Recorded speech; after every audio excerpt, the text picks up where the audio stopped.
Some more reaction to the president's message to the Muslim world. Fox News contributor and U.S. Army vet Pete Hegseth.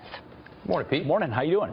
It certainly was a bold speech, yes. And a speech we're not used to hearing after the last 8 years, right? A very different tone than we heard from President Obama, no doubt. I mean, President Trump, in the heart of the Arab world, stood on that stage as the alpha male, as the leader of the strongest tribe, and delivered a message that's long overdue in that area.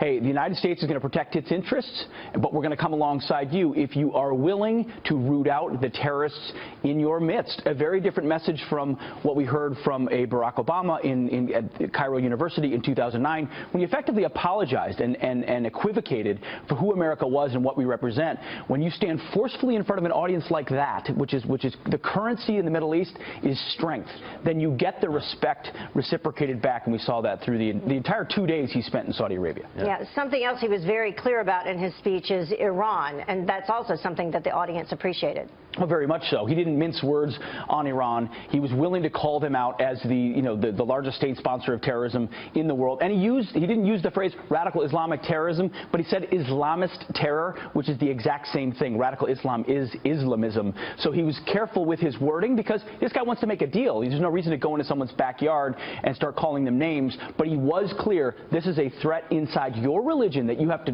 push out of your mosques and your madrasas if we're ever going to make progress. What do you think? I mean, what do you think the response was? I mean, it was interesting kind of for me watching the reaction faces from people in the crowd, and I'm kind of curious about, what the real motivations are for a lot of leaders in those nations. I think sometimes they say one thing, they do another, they act one way, they believe another way. What did you see in that, and what do you think they took from that speech? That's a great point. In fact, having spent a lot of time in Iraq and Afghanistan with tribal leaders and sheikhs and mullahs, and you feel like you get a genuine reaction. You don't always feel like you get a genuine reaction or the true reaction, because they're willing to hold their emotions and are very guarded about it.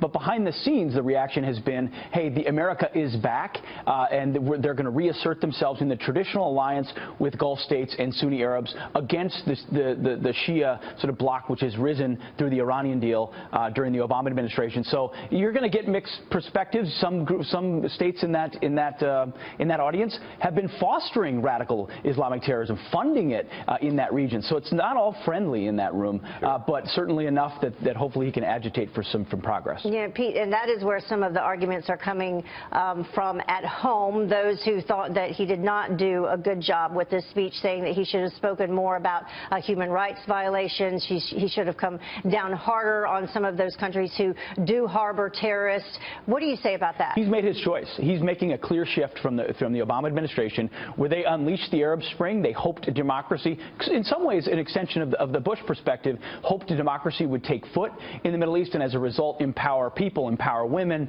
empower other religious minority groups. Instead, the opposite happened. Chaos was unleashed and you got more violence. So his perspective is, I'm going to work with al-Sisi in Egypt. I'm going to work with King Abdullah in Jordan. I'm going to work with the King of Saudi Arabia. They may be autocrats, but at least they want to fight Islamists, either for their own self-preservation or because they realize what radical Islam has done to the community as a new generation of young Muslims come out seeking jihad. So he's saying, I'm going to work with the strong man. I'm going to put human rights to the side for now, work incrementally toward that, and hope that in the meantime we hit the crocodile closest to the canoe, which is the Islamic State. All right. Yeah, that's some good insight there. Pete, thanks so much for coming on.